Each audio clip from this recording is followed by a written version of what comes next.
But first, LSK sat down with one of the most memorable offensive linemen in New Orleans Saints history, Kyle Turley, and talked about his new career as a musician.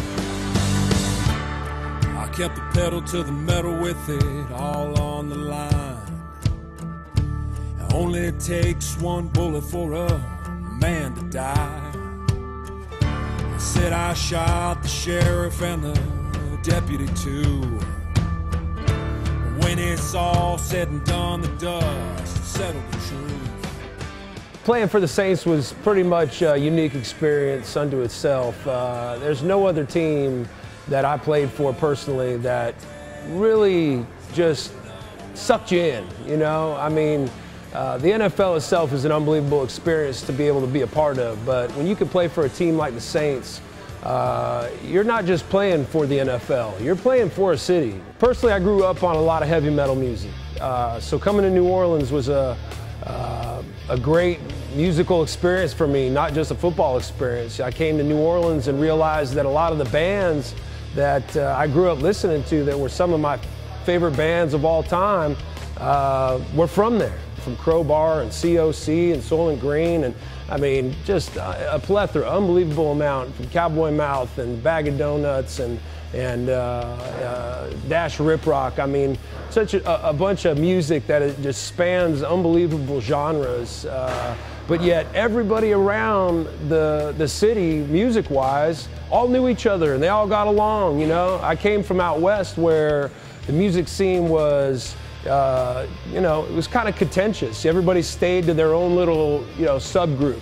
New Orleans, everybody was family, man, and it just really helped me grow as a musician.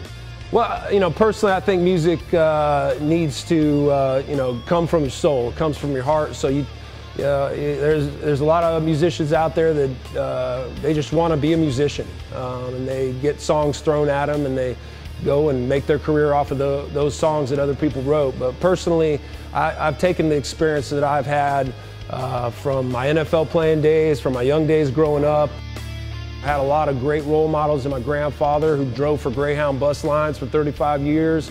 My dad, who was a trucker, who, you know, covered the entire United States when I was growing up, and became a police officer and was a very decorated officer over his career. You know, just a lot of great experiences from my personal life and my professional life as a football player that I've kind of, you know, rolled all into one, and along with those musical influences have created what I've created here, a bit of an unknown monster as of yet. And I can't remember why, and I can't remember when. Well, my music is from my life, and my life personally has been a hard road. It's been a long, hard road, and those who know me the best, they know that it just didn't come easy. I wasn't the first lineman taken in the NFL draft from San Diego State because I was, you know, just stepped on a football field.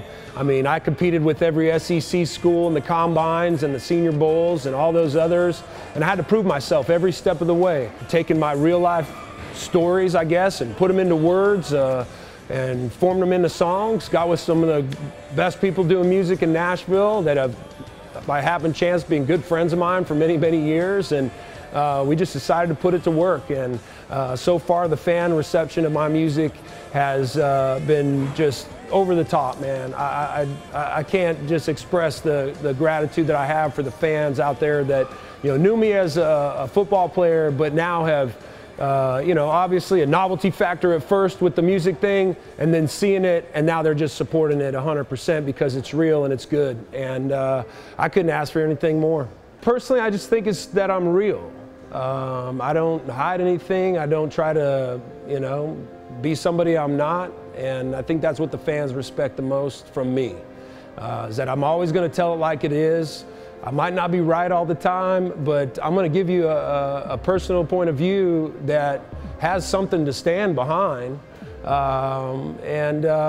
know, my intentions are always good. You know, I got love for everybody, man, and I think I showed that, you know, in certain times in my football career, that I'm one of those guys that as long as you're, you know, on my team, I'm going to do whatever it takes to be there for you. Playing the NFL in front of 80,000 people on Sundays, there's just nothing that's ever going to compare to that. You know, even if I make it back to that musically, you know, if that dream ever comes true. It still won't be the same as running out of that tunnel with all your gear on and the crowd, you know, chanting your name, and you're fired up, ready to go to battle. Because that's what it was to me. You know, playing football was not just a game as I stepped on the field. It was a personal battle that I had to win, not only for myself, but for my teammates.